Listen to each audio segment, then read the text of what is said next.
And here we are to another day, another time, and another podcast.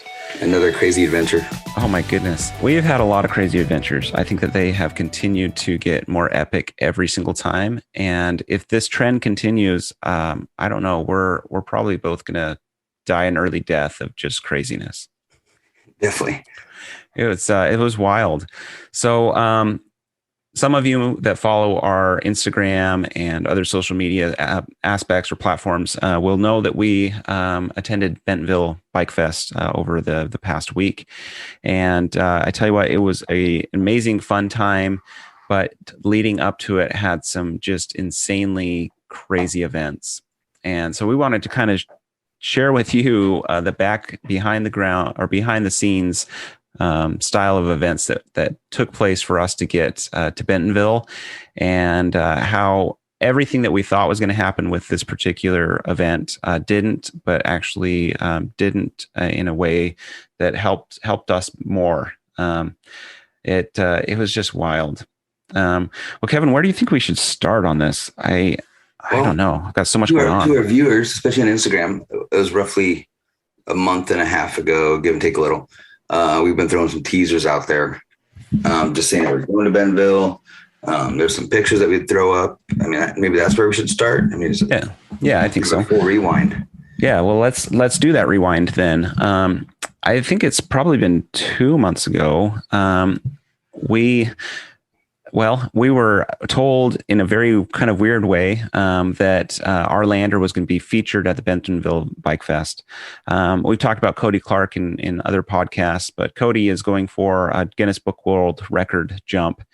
And all of a sudden, 2 months ago, we were on Instagram, I believe, and we both got a message from our friends saying, we didn't know you're going to Bentonville. And Keven and I both, called each other very quickly and said, we didn't even know we were going to Bentonville.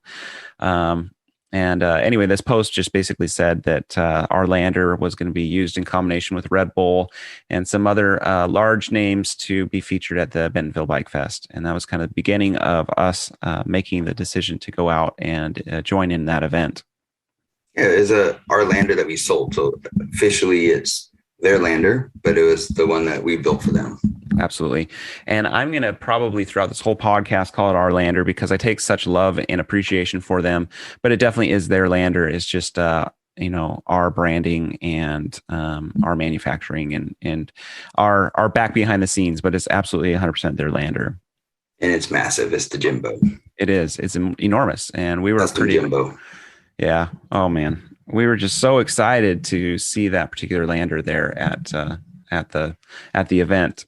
And so we've been prepping for that for a while. In fact, there's probably a little background that maybe we should say about this too is we've been, especially with this Lander, we had an issue with making sure 100% guaranteeing that it would be there on time. And that led to a lot of stress. At one point, we were going to try and airship it, and we had that all arranged. And then we discovered that it already had been placed on the boat and couldn't be removed. And so then we were even more stressed out that this Lander wouldn't make it to the event on time.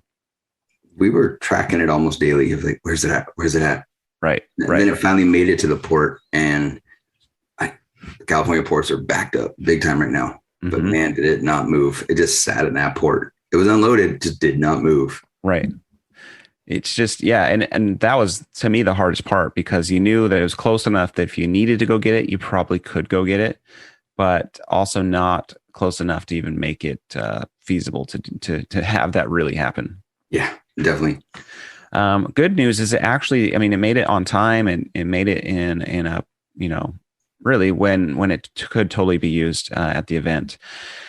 But those events didn't happen. This particular Lander did not ever make it to the Bentonville Bike Fest. We had heard from our partner company that they were having some issues getting the Lander to be featured at the event, and that it wouldn't make it. And all of that information was given to us on Tuesday, the Tuesday before the event was occurring. And we had already planned everything to get us there. And we were leaving Thursday. We were. So Kevin, let's kind of talk through that Tuesday night conversation that led into Wednesday, that led into just pure amazing awesomeness and pure crazy chaos. Why don't you kind of just talk us through that side? Yeah. So first, the Bentonville Bike Fest, it was awesome. I highly recommend everybody going next year. Definitely go. But Tuesday comes around. We found out that our airbag is not going to be there. Well, even a little before that, we found out our airbag wasn't going to be jumped on. They weren't going to have a ramp for it, but they were still going to have it for display. And it's the Jimbo, so it's a big display, a huge billboard. And then for multiple reasons, from insurance and above, the Lander was not going to be there at all. So you and I even had that conversation. Do we go at this point? I hate to say that, Bentonville Bike Fest, sorry, but we did have that conversation. Oh, for sure. This was a business trip. It was, it was fun, but we want other people to see the love of the Landers. And so it was a business trip for us. And we want to make sure that it was valuable for our time. Definitely. So you and I were just talking, and it was Tuesday night when all this was going down, and we're like, should we cancel? Well, let's see if we can get a banner up, because we have a banner made. So can we get a banner up? So we waited till the morning, and I made a phone call to Jessie, and she is awesome. Later, we'll call her Girl Jessie. Yes. We also met a guy, Jessie. But Girl Jessie, she was awesome. She pretty much ran the event, got everything organized. She did very, very well for everything. I give her a call, and I just said, hey, we're Loam Lander. Our airbag's not going to be there. We understand. But what would it cost to get a banner up? And before she would even tell me any kind of price to put a banner up, she goes, do you know any pros? Do you know any people that are moving up or trying to get bigger? Or do you know anybody? I was like, well, how much does it cost for a banner? Do you know anybody? Like, that's kind of, there is no conversation about how much it costs for a banner. So I said, yes, let me reach out to a few people. And so I did. There was like a lot of exciting things going on. Dylan Stark, who's right next to Keller, behind my head there, messaged him. We became acquaintances over the last few years. So he was an easy one to message. And then you brought up the idea with Jake, because they were looking for an up and come Grom, and she loved the idea of a kid. And this was like back and forth going crazy for 8 hours. You're supposed to be working, but you couldn't. And there's just like a lot of excitement going around in a full circle. And then to be able to get back to Jessie and say, this is what I got for you. What can you do for us? And she came through, we came through. So we got Backyard Shredder, who's flying behind your head. Dylan Stark, who rides for YT. He came out. And then obviously look at the Loam Lander crowd. From there, I'll let you jump in about getting our boys coming too. Yeah, for sure. Well, I was trying to work during that Wednesday morning, and it was really hard because every other text message or call was, hey, look, this is happening. We've got this person lined up, and like, it was fast rolling. So after the announcement of Jake going, well, Keven, you and I had talked about earlier, taking our boys. Very in the beginning, yeah. The very beginning. And at that point, it was like, well, we're trying to do this as inexpensively as we can. And that's just another, piece of the pie. And we also, we were there for a business trip. And it's hard to manage your kids when you're trying to meet the right people and talk to people about products that you have. Well, long story short, Jake's coming, and so now we have this reason to see if our boys can make it, see if that can even happen. And I'll admit, Tatum had a little mom guilt going on, like a lot of mom guilt going on, and she's like, "Well, we got to figure out a way to get crews going." It's like, okay, well, started looking at prices of tickets, and it was like extra $1,000 for his ticket, and I was a straight up, nope, I love you, but not that much. So, and then we started looking at using some of our points for our airline miles, and actually, was okay. It kind of worked out. And so, long story, longer or shorter, we got it to work out where both Cruz and Keller were able to come, and it was a good decision. It was a good decision to help Jake, especially as he was riding. In this new pro class, and also to help those boys just have a lot of fun together. So it did definitely work out. I don't know how much we'll be able to get to in this podcast as far as the adventure that it was, especially when you get into luggage and lost bikes and all kinds of weird stuff. But it really was the right decision. And those boys all had a just incredible time. Yeah, it was the best thing we ever did was bring the boys. And like you mentioned in the beginning, we wanted to, but because of cost, and then also you're trying to have a meeting with somebody and talk to somebody, and no matter what, the kids always jump in. It's just the way it is. And I'm okay with it because I was a kid and I did the same thing. It was all this happened too, like at the 23rd hour, right? I mean, it was like, I don't know, for getting our boys the plane tickets, we got pretty much the last tickets on the flight. Dylan Stark, he booked his ticket like at 6 p.m. Wednesday, and he was leaving Thursday morning or Thursday afternoon, something like that, so I don't know. He posted at one point, like, I didn't even know I was going to Bentonville 4 hours ago or something like that. And he's on an airplane. It was a crazy whirlwind of 24-hour period, maybe even 36 hours of just getting all this together at the very last second and not canceling our trip. Right. Yeah, it was just insane. And what's amazing is it did all come together. I mean, Perfect. that alone would be like the most amazing aspect of this whole weekend, is that stuff actually went together, but it was just one of like many pieces that ended up, making the whole weekend be crazy. Yes. So we got those aspects to happen. We got Jake, we got, Dylan all set up, and, then you and I, get on a plane, Thursday morning and start our journey to Bentonville, Arkansas, the self-proclaimed mountain bike capital of the world. And they have an amazing group of trail systems. We really wish we could ride them more, but we were pretty tied up most of the time. But how do you think that initial journey went to get out there? Well, the journey out there, I think, went fine. Yeah. Right. I mean, we get to the airport. We actually were there right about the same time. We brought Cruz's bike and Keller's bike. We did not bring our own bikes. Got those on the plane, got our luggage on the plane. I chose not to carry on luggage. Fatal flaw, right? Yeah. And so the journey out there was great.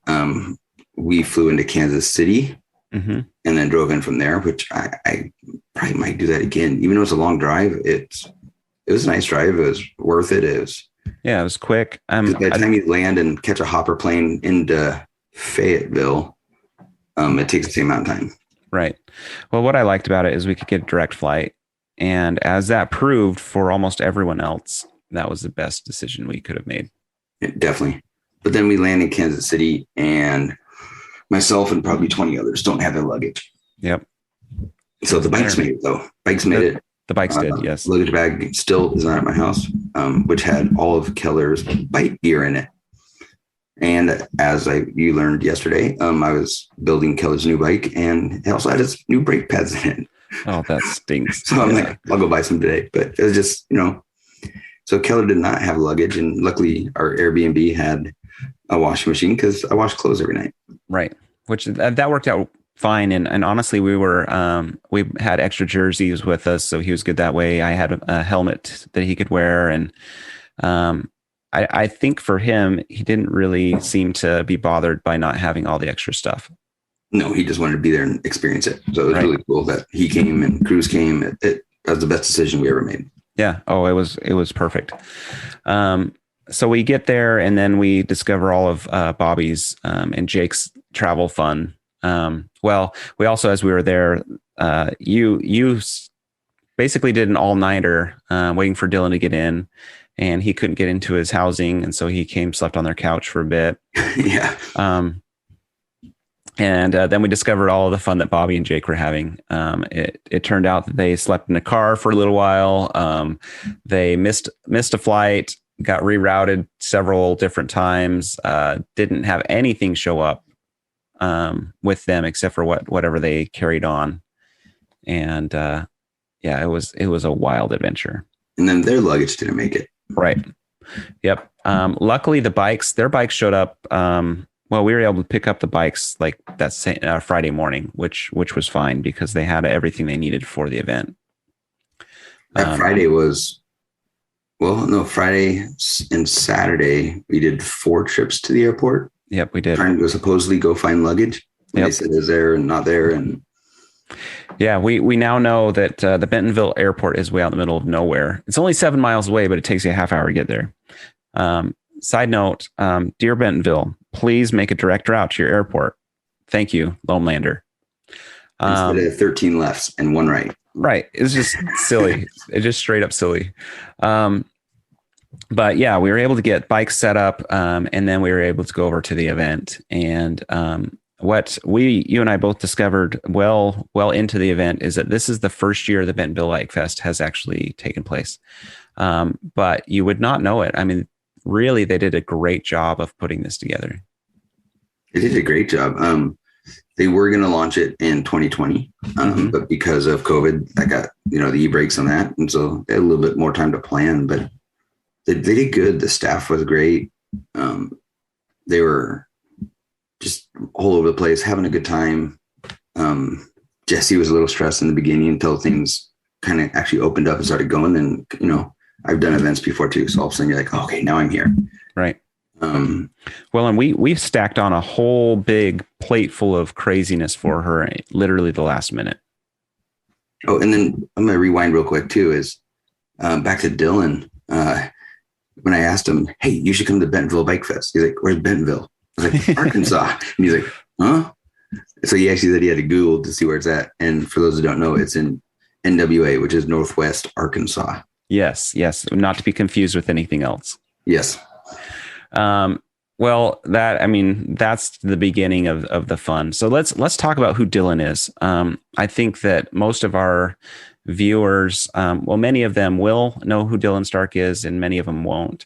So let's kind of just talk about who he is really, really briefly, or as long as we need to, and why he's such a big deal, and why that was such a cool thing for him to be able to make it there. Dylan Stark is known for pretty much one thing, which is just go big. Mm-hmm. That's pretty much what helped him get to where he's at now. Just from doing huge drops to tiny little flips, like literally off a 1 foot lip, he can do a flip. And it doesn't matter if it's on a 20-inch BMX bike or a 29er mountain bike. He literally can flip, twist, anything. He is a factory rider for YT. He is just a great person. We met him almost 2 years ago, and Keller, I wasn't there, but Keller ran into him at Duthie Park up in our neck of the woods. He was going up to Whistler. And so he was able to meet Dylan at Duthie, and Dylan's like, hey, I've never been here. You want to show me around? And so he hung out with Keller all day, and they rode together. And from there, he just kind of kept in touch and sent Keller stickers and sent an autographed T-shirt, and just like a really good person, really good with kids, very patient, wants to help and coach. We'll talk more about that too. And so who Dylan Stark is everything from an extreme talented bicycle athlete to a good human being hanging out with the kids. Yeah. So a YT factory rider means that he's the premium of the premium. When you're a factory rider, that means that the factory is the sponsor, and that is the top tier.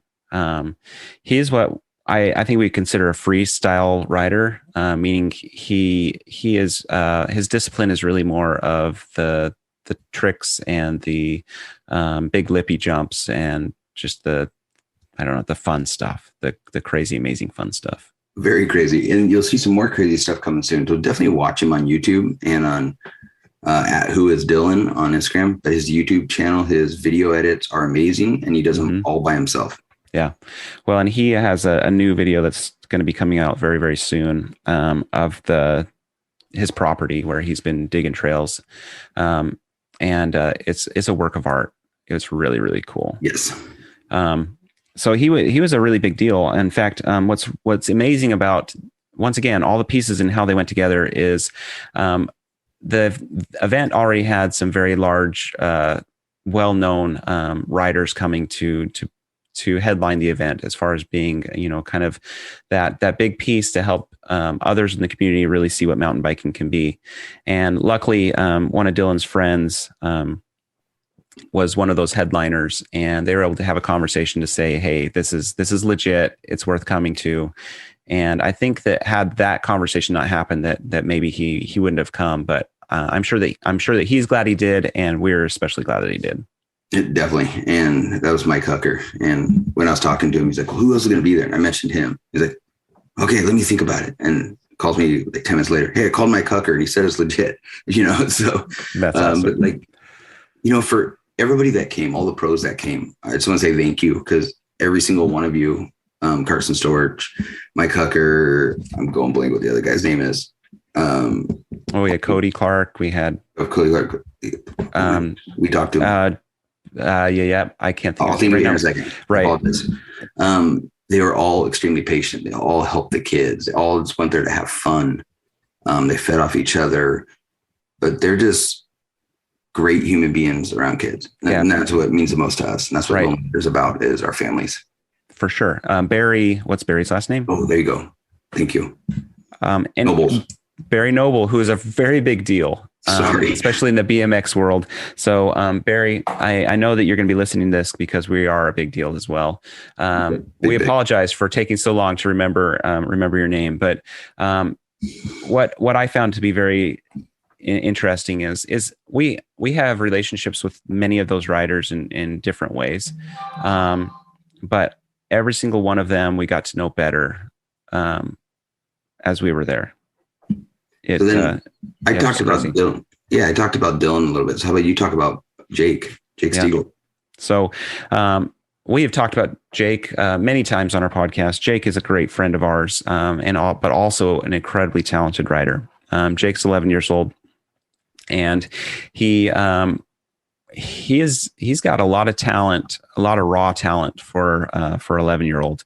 I have followed him down many trails, and he's left me in the dust every single time on a little 24-inch tired bike or wheeled bike. And what he can do on a bicycle is just pretty astounding. And for him to have this opportunity to come and to be basically lifted to a different or a new level from the his outside views or people looking at him was just amazing. A quick sneak peek into the end of the event. They did a best trick contest, and unfortunately Keven and I we had to leave early to make it to our return flight. But Jake got fourth in that, and he got in fourth above a bunch of extremely talented professional riders. And he did some fun tricks, and Jake had an amazing weekend. Jake was also able to be introduced to a lot of people that didn't know that he was around. And it's not that they didn't know, it's just they hadn't had the opportunity to see him, and now they have. And it will be interesting to see where his little career continues to go, especially from that standpoint.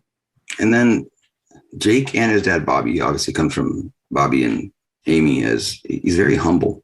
Mm-hmm. He doesn't go out there and says that he's the best rider. He just goes out there and has fun. He is a truly 11-year-old kid. Right. He just wants to go have fun. Yep. And that is it. And Bobby has that same kind of personality. And if you follow them at all, you get Bobby's funny cackle at the end of everything. Right? He makes some of my videos the best just because of laughing them. Right. But they're just an awesome family. They're humble, and which makes you want to support a rider like that even more. Yeah.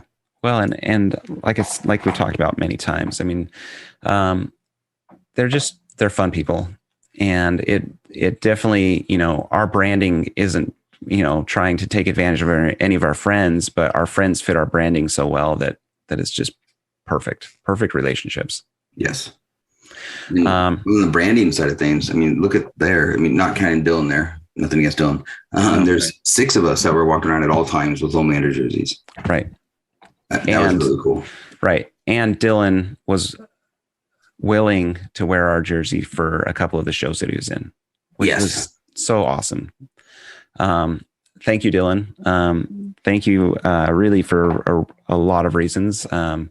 But we really, really appreciate you, repping our brand a little bit. He did a good job repping it. We both kind of maybe thought that he was just going to wear it for the jumps and take it off, and then that was it. but he actually wore it all day Saturday, all day Sunday. I mean, just awesome. It was just so much fun to be around him the entire weekend. It was crazy. So we've kind of come a little off track as far as what's occurred during the events. But they all they flow together. So we show up to Bentonville, we start getting things put together. We get into the event and start, scoping it out and seeing what's going on. And then it took a little while for us to get approval for where our banner could go, but we got the banner all set up and got those pieces in play. And unfortunately, still that lander didn't ever come. But that was okay. We had a chance to scope out a few other landers that had been provided or to be used for the event in some other ways, and I was refreshed to see how can I put this without being rude? I don't know if I can, but I'm just going to say it. We saw a couple other brands of landers, and we were reminded once again why we made the changes that we made to ours, and why our landers are, once again, in our very biased opinions, so much better than what the competition can offer. Let's use the word superior. Yes. I mean, it is. It's also kind of what started you and I, our conversations at the very beginning of, that was a fun airbag to jump on. What would we do different? And we saw all the reasons why we started Loam Lander. Right. From safety to comfort to accessibility to just everything about it. And that's not just on our Jimbo. That's from our smallest sessions bag and up. We expanded the safety, which increases the fun part of the bag, right? The safer it is doesn't mean it's boring. I mean, you even see that on our webpage, but it's just a way to jump and land and leave safely. Or if you do wreck, you have more room to crash and bounce on the airbag. Right. Yeah. I mean, both of the landers that were there were very short, like extremely short, even shorter than our original bag that we bought for testing purposes here at Loam Lander, which made me, I'm not going to lie, I was nervous every single time a kid went off of it. I didn't watch.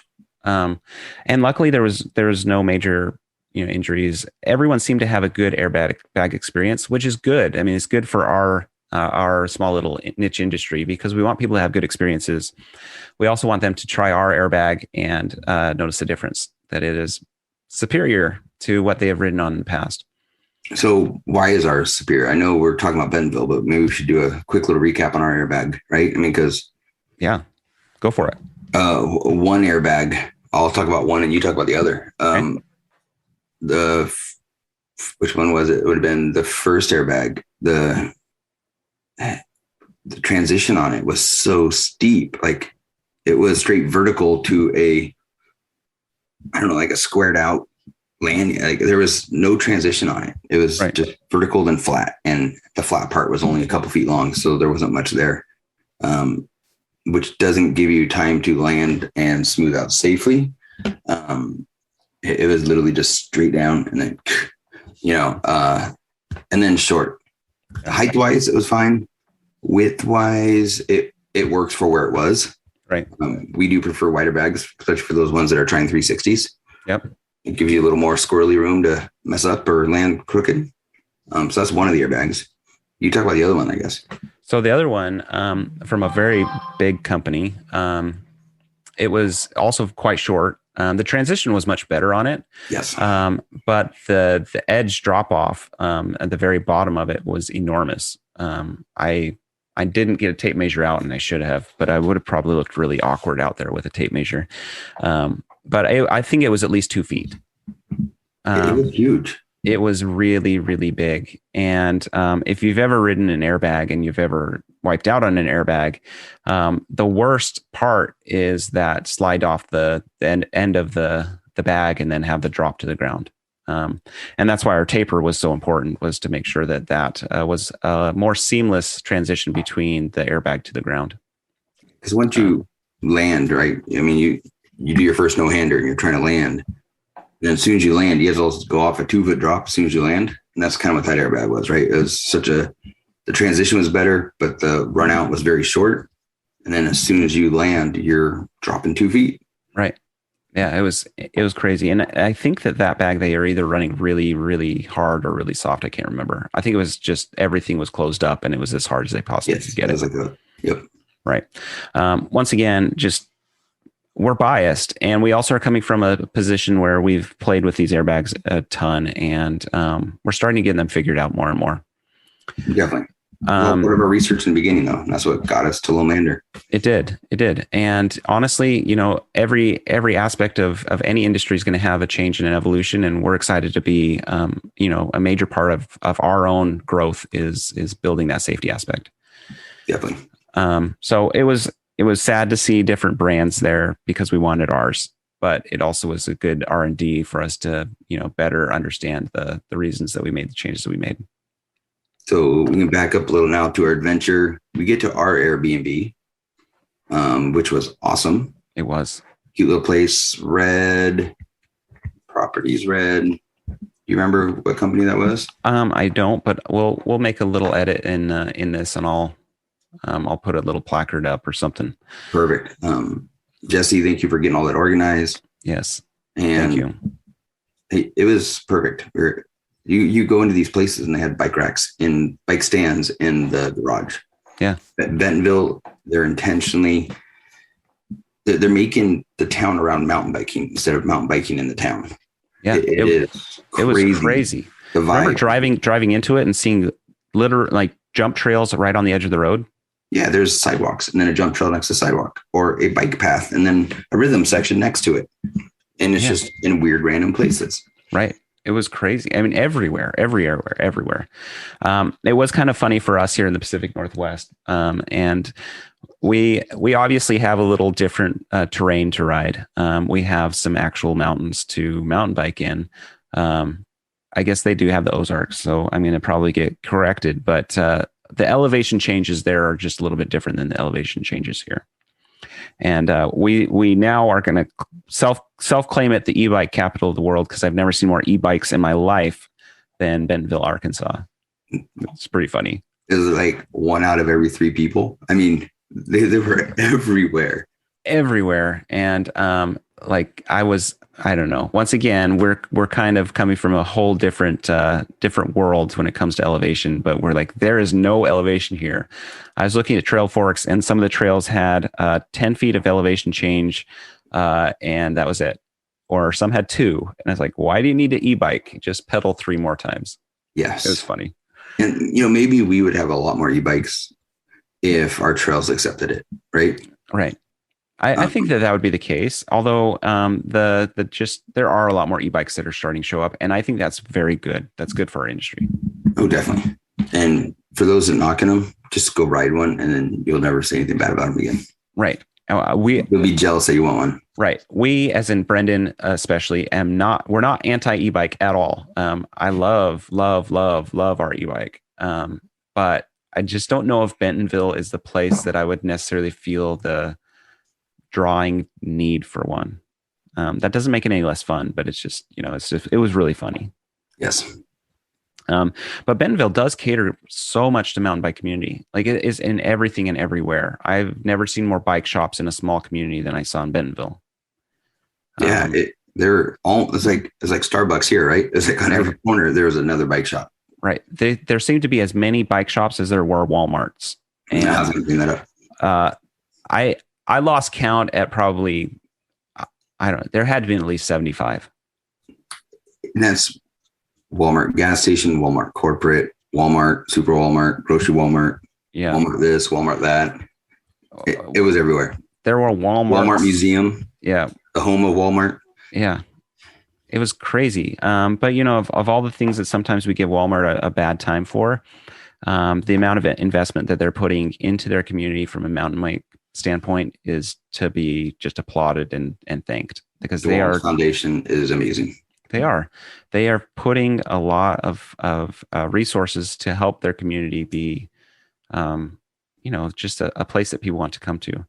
And what I always love to see is the number of families that are out doing that. And that was consistent all day. Everywhere you went, there was families riding their bikes. Yes. Little kids, big kids, dads, moms, new bikes, old bikes, e-bikes, whatever you can think of.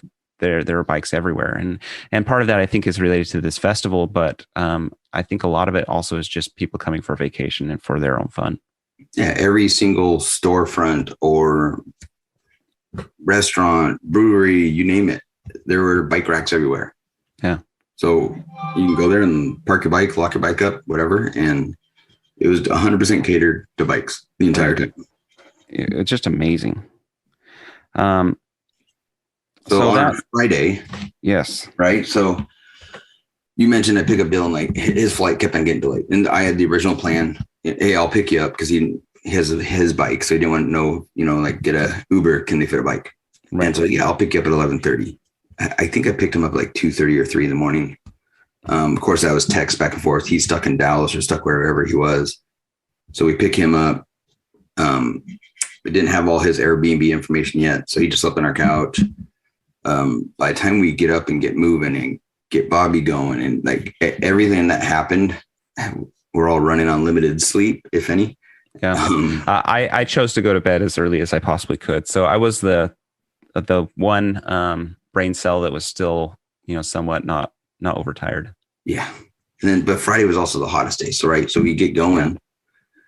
We got out there probably, I think like noon. Yeah, right around noon. I think this started at noon, so we might have been there a touch early. It was the hottest day. What was the heat index? 111, 113? Something. It was roasting. And Northwest, and I'm white. Like all I do is burn. That's way too for me. And it's also to be understood that when we have humidity here in the Pacific Northwest, which we do, it comes as rain. It doesn't just sit in the air and you don't just soak in your own sweat. Yes. Yeah, so Friday we spent some time with Hellion Bikes, and Hellion Bikes is the brand that purchased our Jimbo bag, or now their Jimbo bag. So we spent some time hanging out with them, getting to know their products and their designs better. They make a dirt jumper bike, and it looks really, really cool. You and I personally didn't have any chance to really play on any, and probably we should have. We should have snagged one and just ridden around at least the event center, but to be honest, I didn't even think about it. It didn't even cross my mind. But we were able to spend some time with them and get to know them more deeply and kind of understand who they are as a company, and meet some of their local pro riders, and kind of just experience some of that standpoint there. And of course, we were able to talk to a lot of the other vendors that were there. They had a really solid vendor group. They had a lot of well-known bike brands, a lot of well-known other support that is just really, really cool to see. I think the coolest thing for a lot of us was the intensity of the Red Bull sponsorship. This was a real, true Red Bull style of a sponsored event. It wasn't just some random person with a sign that says Red Bull on it. It was a full-on Red Bull sponsored event. Yeah, they came in heavy with from branding, advertising to amazing riders. They brought some Red Bull riders. And I believe this week they're actually having a Red Bull rider conference in Bentonville after the Bentonville Bike Fest. So some local people are there. That makes sense why some of the other riders that we have small relationships with ended up going out there too. Definitely. And then Michael with Hellion, that dirt jumper that he has is a piece of art. It's a USA made chromoly frame. If I need a dirt jumper, that's where I'd go. That raw one is just beautiful because you get to see every weld. So Michael, shout out to you. Great job on that bike. Yeah, it's awesome. And we're sad that we didn't take that chance to kind of play around on a few of your bikes. Same with you. It didn't cross my mind. We were kind of squirreling all over the place, right? From here to there, and watching our kids and watching people jump, watching Jake jump, and just truly hanging out, enjoying talking to new people, meeting new people. Right. Yeah. And to be frank, I felt the same way that I did at our own launch party, where I was just excited to be there, and biking wasn't my primary job. My primary job was in so many different places. Yes. Agreed. So that was our Friday. Friday night, we went to a really, really fun pump track called the Rail Yard. The best pump track. It was insane. If every community could have one of those, they would be extremely happy. I mean, it was so rotten. fun. Yeah. Right. It was Velo Solutions pump track, and if you're not familiar with them, they're a paved pump track. And this one had jumps, and it had a rail car that you could ride through. It had whale tails and just a ton of stuff going on, and it was super cool. And our kids loved it. Loved it. We didn't leave until 11:30 at night. Yeah. Velo Solutions, as everybody know, for those who know, it's normally a pump track. This is like a pump track with features. Right. Like you said, you jump into the rail car and there's rollers through the rail car. Then you jump out, then you go into a jump, and then you're back into the Velo Solutions, flow that you're normally used to. Then you come around to another gap or something. It's crazy. And they had at least 1, 2, 3, 4, 5 different lines from beginner to expert. Mm-hmm. And you could take those in different ways. I mean, even the very basic beginner trail was super fun. And I never took it at the right speed. I never could commit myself to the speed that it actually wanted to be taken to, which is amazing. It was just so cool. So that brought us to Saturday. Saturday was another full day of just experiencing the bike festival and jumping and just playing, and our kids had just a great time Saturday. I can't think of a whole lot more that happened Saturday that was really that unique compared to Friday. Was it Saturday or Sunday that Bobby got his luggage? Bobby got his luggage on Saturday late. No. Yes. I can't remember. I think it was Saturday. We went to the airport twice on Saturday. Right. Morning strikeout. My luggage was not there, even though it was supposed to be. His luggage is still not there. So we did go back late. Okay, you're right. So it'd be Saturday night or whatever. Yep. Yeah. And so his came actually quite late that afternoon. So we were able to get that. And then we did the pump track again Saturday night. That was the popular vote. We could have ridden some trails and gone out and played a little bit more. I think you and I were both probably heat exhausted and wasted tired. Same with Bobby. The boys could have ridden all day long, regardless of what was going on. Saturday hit me hard. I don't know what it was, but the weather hit me harder than it did on Friday. Right. It was hot. And I mean, I thought I'd done a pretty good job of trying to stay hydrated. But it's still, it's hard to keep up constantly with that. Yeah. So that then Sunday comes. Sunday was actually, of all 3 of the days, kind of the most chill. It wasn't relaxed, but it was the most chill day. And you and I took off, left Bentonville around 3:00 Saturday or Sunday afternoon, headed back to Kansas City. They were supposed to have another jump jam that Jake did. What he did once on Friday, twice on Saturday, and all the other pros, right? Right. They were supposed to have 1 or 2 on Sunday, but the wind was picking up, which they were bummed, but I actually enjoyed the breeze. Right.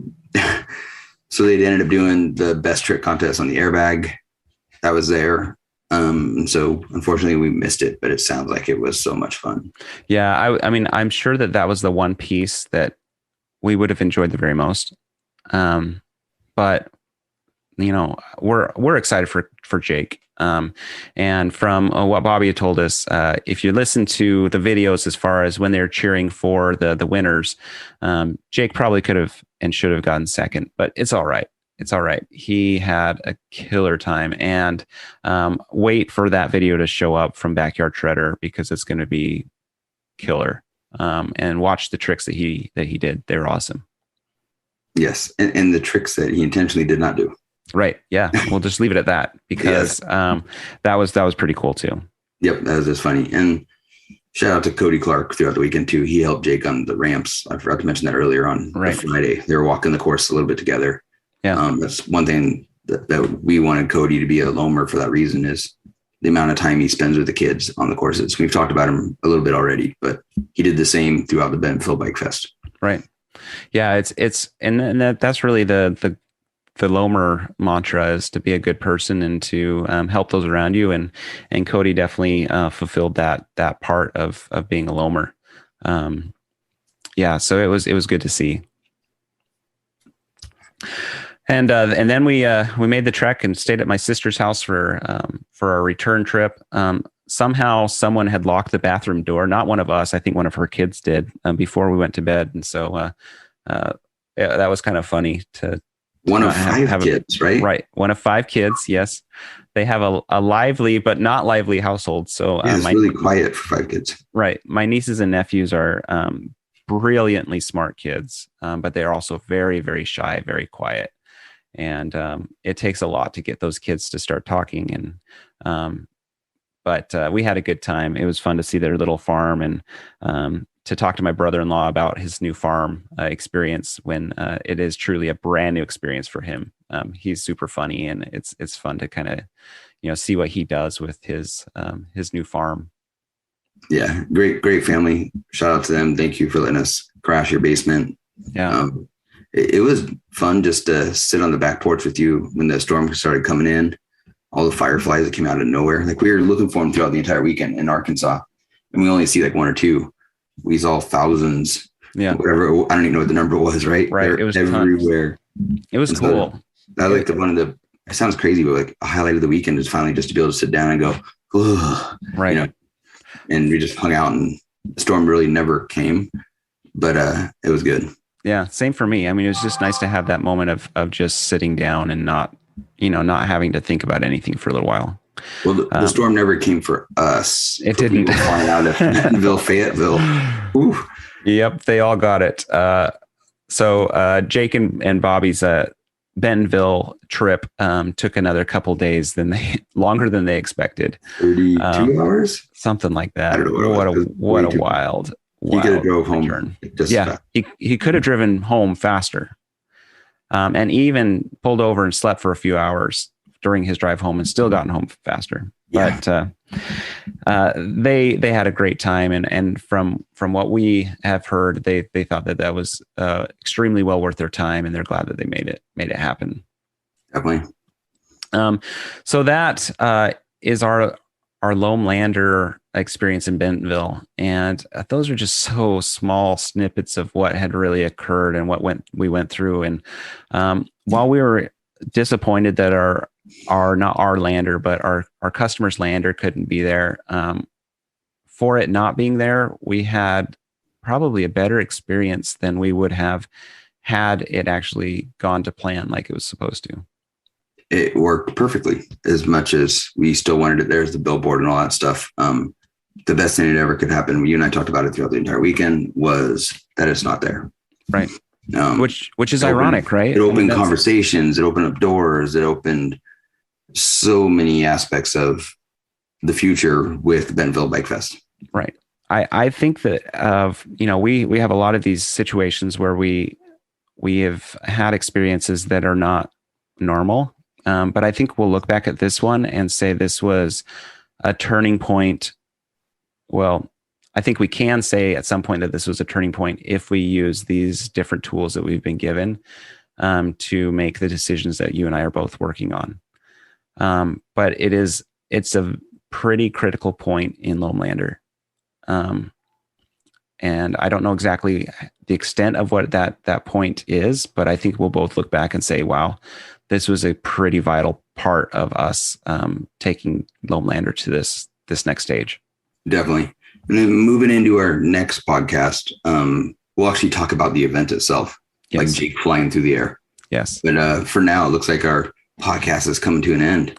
It is. Honestly, we could spend 4 or 5 hours talking about this. And I think we're going to do a part 2 of this particular one on our next podcast. Thanks, Bentonville Bike Fest. We're going to talk about you more, but we had a great time, and it was an insanely amazing event and experience. Any words of wisdom before we tie this one off and move on?